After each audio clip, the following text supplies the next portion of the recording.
Hello. I'm not going to tell you too much about anything deeply scientific because I'm not a deeply scientific person. This is the first thing I want to say to you, which is I know that on this site you will have seen people who really know what they're talking about, and I am in an interesting position, a very fortunate position, where a lot of the work that I do a Radio 4 show called The Infinite Monkey Cage with Brian Cox, and we did a big tour last year, and I kind of write shows sometimes that are about science or art or philosophy, but I don't have a deep understanding, so that's not really what I want to talk about. What I do want to talk about is the fact that don't worry if you don't deeply understand something. This is a problem that quite often happens with I think in science communication, and when people buy their first book about quantum mechanics or evolutionary biology, whatever it might be, that you can finish the book and go, I don't understand everything.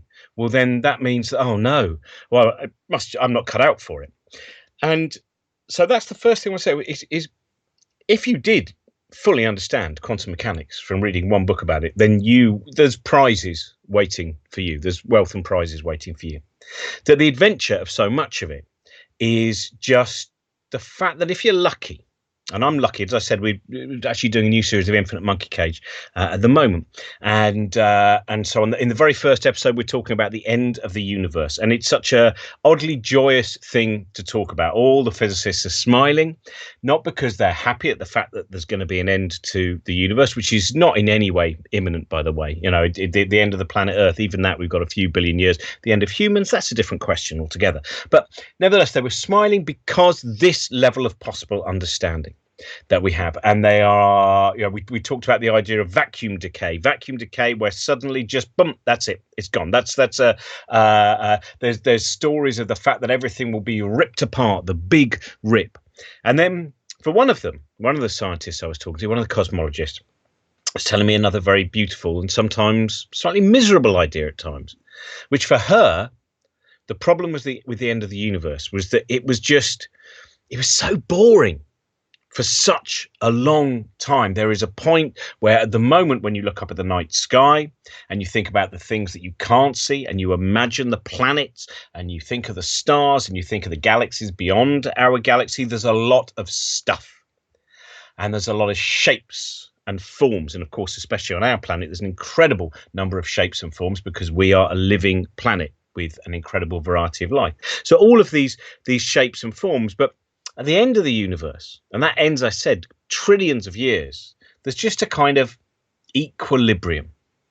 And what I found, though, beautiful, even within that equilibrium, during that immense amount of time, according to probability, things will just come into existence and then just disappear again. So even though the universe predominantly looks very, very dull, suddenly a great whale, just by chance and probability, comes into existence and then vanishes again. And there's an incredible idea around that called the Boltzmann's Brain, which is the idea that during this particular time where there are just random fluctuations because there is a thermodynamic equilibrium, during this particular time, a brain will come into existence, like the brain you have. And that brain will have in it all of the information, ideas and thoughts of this world, and all of the experience and the sense of this experience. And there are some people who say it is more likely that we are a brain that has suddenly come into existence during a period of thermodynamic equilibrium, that this sudden fluctuation and everything that you see now and all of the memories you have and the belief of your past, the imagination of your future, is just a brain that's popped into existence during a moment of fluctuation. So there are so many beautiful and fascinating ideas. And then the next show we did was about black holes. We just recorded that the other day. And so thinking of black holes, the last gig that I did before the lockdown began, the last live gig with an audience that were actually in front of me, was at a place called King's Place in King's Cross in London. I was doing a podcast recording for a podcast called Reasons to be Cheerful with my friend Jeff Lloyd, a wonderful DJ and broadcaster, and also Ed Miliband, who was the former leader of the Labour Party and still an MP. And they asked me to come up with different ideas of things, regulations, or indeed laws that I would bring in that would hopefully make people more cheerful. And one of them was a very simple one, that everyone, for at least 1 hour, once a month, on a clear night, must go out and just stare at the sky. That's all you have to do. You don't have to know about the constellations. There will be no test afterwards. You just stare at the stars in the sky. And as many of you will know, if you keep staring, eventually there is an increased population to your eyes of stars. And of course, some of those photons, it's the first interaction they've ever had is with you. And you're piecing together this image of just that little bit of the universe. And of course, during lockdown, it's been very interesting because we've often had a very limited square of sky to look at. So just above me here is a skylight, and every night I look at that skylight. Every night I look at the dusk and I see about the difference in the dusk that particular night. And then once it's dark, I look at the moon, and I've seen how Venus has been as well, and it's a very joyous, again, like I said, it doesn't matter if you don't know a great deal about the stars. It's merely the fact that they are there and you are here, and all of them at one point, everything was all together. And Ed Miliband then said to me, he said, what's your favorite recent astronomical news story? And I thought for a moment. I thought, well, actually, it is just over a year ago, where due to an enormous number of countries working together with their telescopes, we as human beings got the first image of a black hole. And then Ed Miliband said, but what is a black hole? And so I started to explain to him from my limited knowledge that basically this is quite often it's a collapsed star. It's something that has become so dense, so incredibly dense. All of the matter is now just squeezed together. And as things become denser and denser, then gravity becomes stronger and stronger and stronger. And so now a black hole, its density is so great that nothing can leave it. Nothing can depart from it, not even light. And I looked at Ed's face because I would have thought that Ed had maybe come across those ideas before. And he was just flabbergasted. His mouth just kind of just like, what?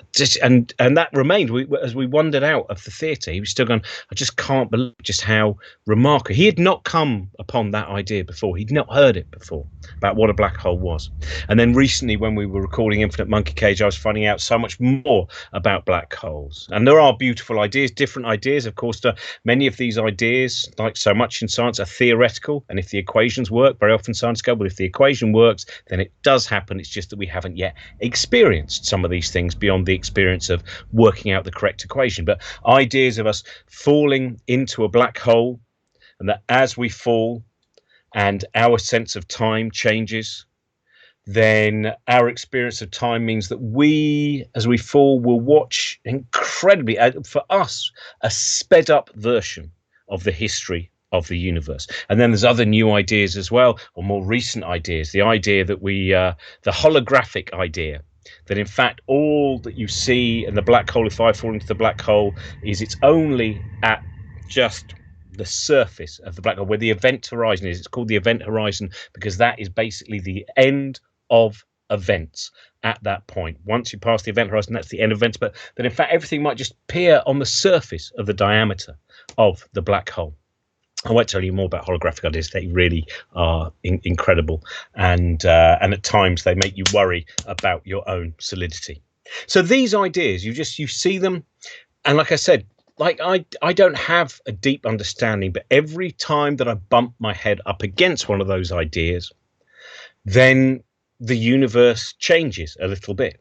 So when I'm looking out of my skylight, the universe to me is a slightly different experience than it was the week before I knew about a holographic principle, or before I knew about the possibility of vacuum decay just suddenly taking over. That's it, it's over. Or before I knew that there was a point in the universe in trillions and trillions of years where every now and again a blue whale pops into existence, or indeed my brain has popped into existence, and all of this is well.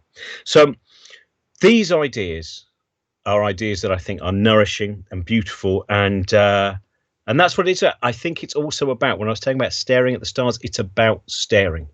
It's about sometimes looking at something for longer and longer and longer. And as you look at it, different things come into focus. So that was all. That's all I wanted to say to you, which was just to encourage any of you who sometimes are worried that the ideas are so overwhelming. Well, they should be overwhelming. I spend most of my life working with people who are far, far, far cleverer than I am. In fact, all of my life, if I'm honest. And that, in some ways, at times, it's disconcerting. At times, it makes you just cross that you don't understand more. But most of the time, it means that you're always in a position to learn more and to see the sky change. So I had no time to talk about it. I also made little notes down here for the block universe and the never-ending atom. There's no, or the cosmic microwave background radiation, but maybe I'll do that for you another time. Anyway, thanks very much for watching. Bye-bye.